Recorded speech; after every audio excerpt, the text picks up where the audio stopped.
Good morning and welcome to Woodlands Evangelical Church this Good Friday morning. The Easter holidays are here. Woo! Lockdown restrictions are beginning to ease just slightly. Maybe you've got an Easter egg hunt planned for the next few days, and there's even a bit of sun. I don't know about you, but it feels a bit like there's hope in the air. And that's fitting for the Easter weekend. There are lots of ways that we could consider Jesus' death on the cross, taking the punishment for all the sins of everyone who turns to him, offering the hope of forgiveness and new life in him. Perhaps you'll be joining us later tonight for our quieter, more meditative service at 8 p.m.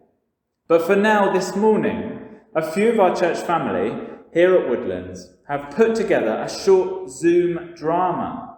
We'll be hearing some accounts of what happened that Easter weekend from the points of view of a local in Jerusalem, a Roman soldier, a criminal and his prison guard, and a couple along the road. Thank you to everyone who got involved. We hope you enjoy it, and make sure you hang on to the end. You might just see some good bloopers. Enjoy.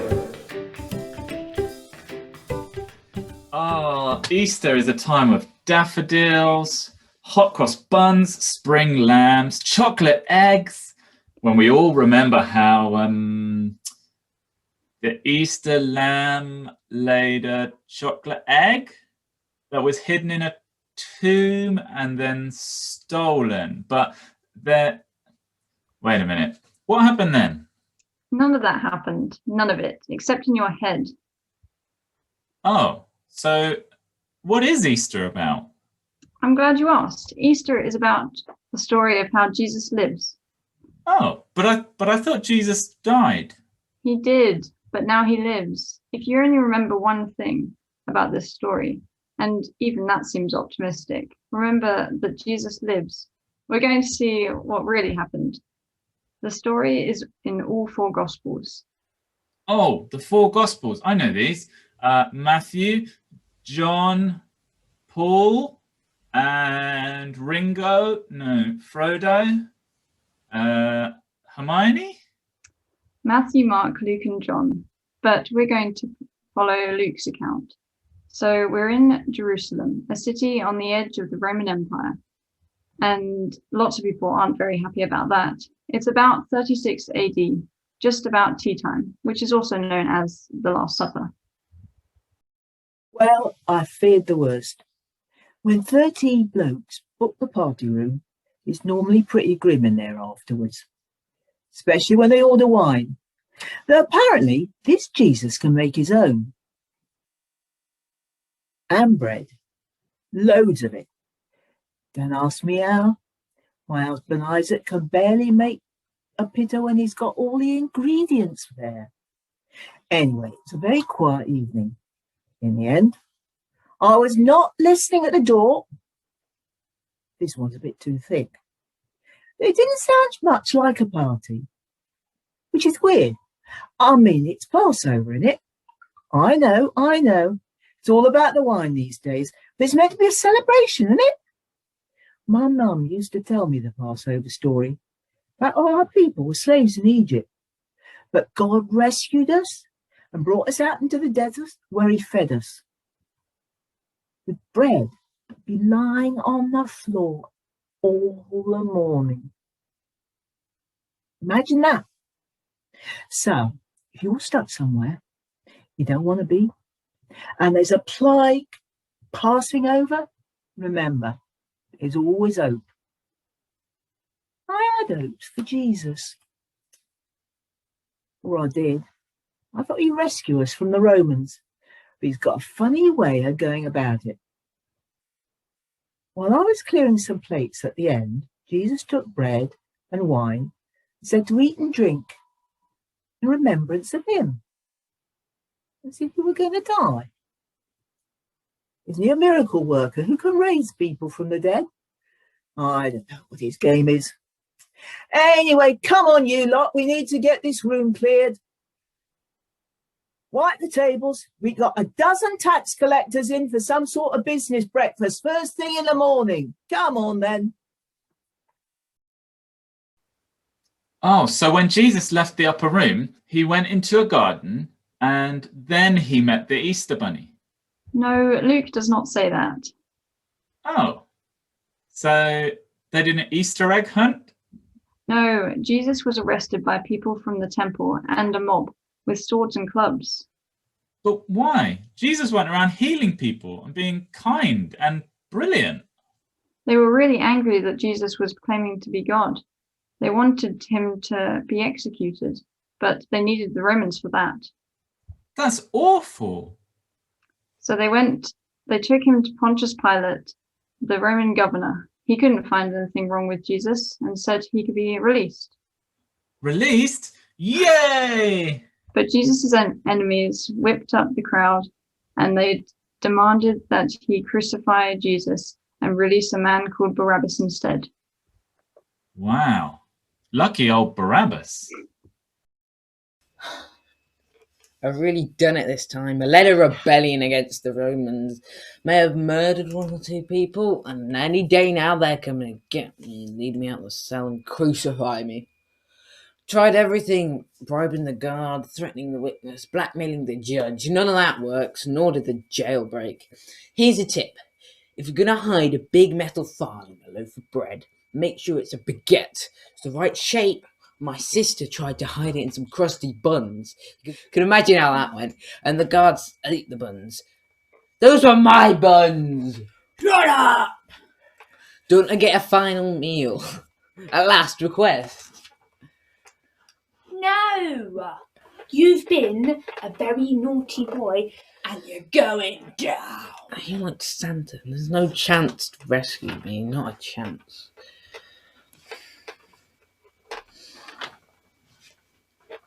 All right.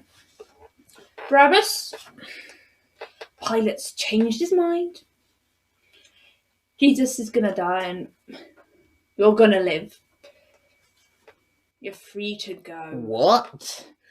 Jesus died and I live? Wow, who'd have thought it? Someone as rotten as me goes free.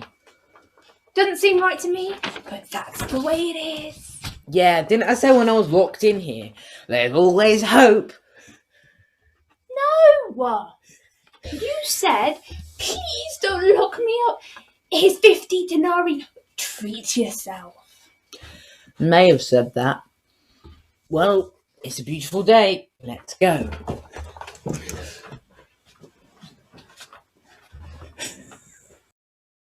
Barabbas must have been one happy bunny. Please stop talking about bunnies. We need to talk about what happened to Jesus next. He was taken to a place called the Skull. The skull? Ugh. What happened there? Well, put it this way, it wasn't an ice cream parlor. Imagine an ice cream parlor called the Skull. 0 customers.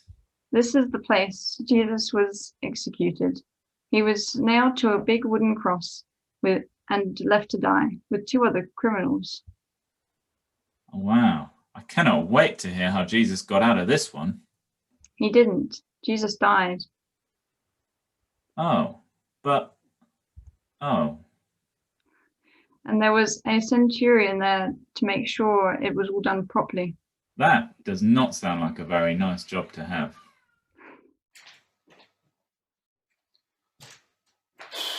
Well, that was the weirdest day at work I have ever had.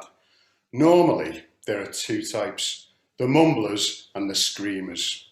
The mumblers have given up hope because, let's face it, there's no hope on a cross. But the screamers, they're in denial, shouting and yelling at everyone and everything. We had a screamer today, yelling at me and this Jesus bloke. I have no idea why Jesus was being crucified. He doesn't seem the type. He was a mumbler. And you know what he said? Up there on the cross. Father, forgive them. They don't know what they're doing. Well, I do know what I'm doing. My job. But it was a pretty weird thing to say. Anyway, this screamer criminal goes nuts and screams, aren't you supposed to be the true king from God? Save yourself and us while you're at it. Then this other criminal jumps in. Well, not literally, of course, because, you know, he's not a screamer. He's a dreamer. He says, "Don't you fear God? We're getting what we deserve. But this man has done nothing wrong." And then, I'll never forget this. He says to Jesus, "Remember me when you come into your kingdom." Dream on, dreamer. Jesus is on a cross. No hope. But then he says this to the dreamer: "Today you will be with me in paradise." What's that all about? Jesus can't help anyone where he is. And then he dies. So that's the end of that. Weirdest day at work ever. Reminds me of my dad's stories from 30 years ago when he was in Bethlehem. Anyway, dinner time. I'm famished. I've had nothing since a stale, crusty bun this morning. Let's have a look. What a sad story. Anyway, happy Easter, everyone. That's not the end. There is a serious twist that you don't want to miss. There is a bunny after all? No, there is no bunny in this story. If you like bunnies, watch Watership Down. Actually, no, if you like bunnies, do not watch Watership Down. I cannot stress that enough. Anyway, back to the story of Luke's Gospel. A man called Joseph of Arimathea took Jesus' body and laid him in the tomb. Right. This doesn't seem like an improvement. This is more death. You just wait.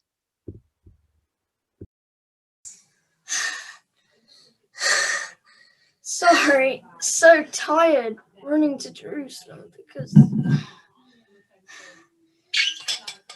We just saw him. Jesus lives. It was really him. And wait, let's back up.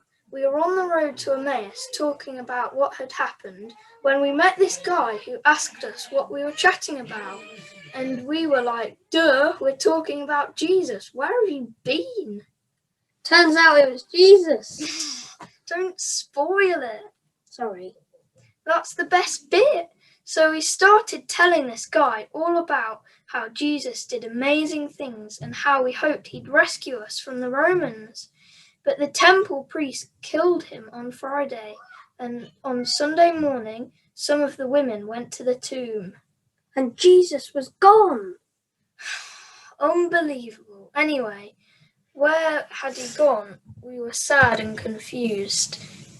And this dude we met on the road explains how this whole thing had been planned by God and how it's all the way through the Bible from the beginning. And he told us how it's not rescue from the Romans we need, but rescue from sin and death, and how we can be with God forever. Hearts on fire, mind blown, mic drop. So we stopped off for a bite with this guy, and the moment he broke the bread, we realised it was actually Jesus.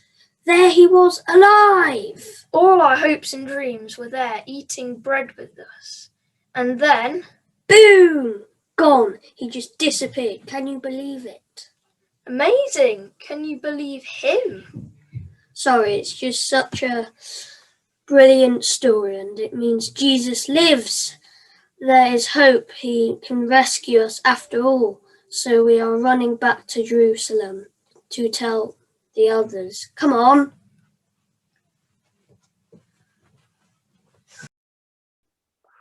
So this means Jesus is alive now, like the Easter Bunny. No, the Easter Bunny was never... We might discuss this later. This story about Jesus is written in Luke's Gospel, a history of Jesus' life and death and life again. You can read it for yourself. I might just do that with some chocolate. Ooh, good idea. Can I have some? No. Oh, all right then. Let's go and find some chocolate. And we should watch that movie. What was it called? Watership Down. No, not Watership Down.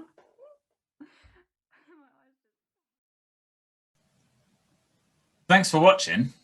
That makes me wonder, who was your favourite character in the story? And what has Jesus saved us from? And if Jesus is alive, why does that give us hope? And talk to God now and in prayer.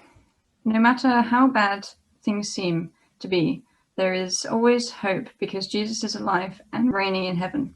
What do you want to say to him?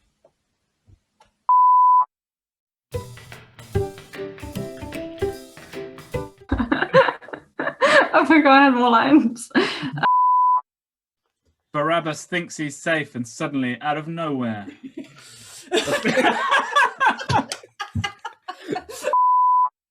Thing to say.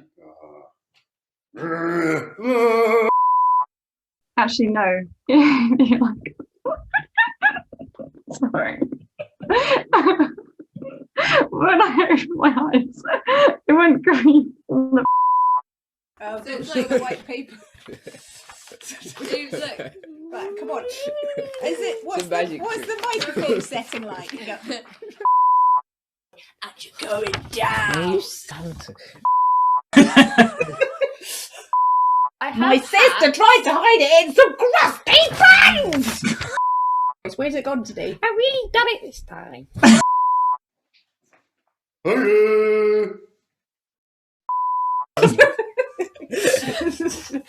me look. Yeah, okay. And I'll just laugh.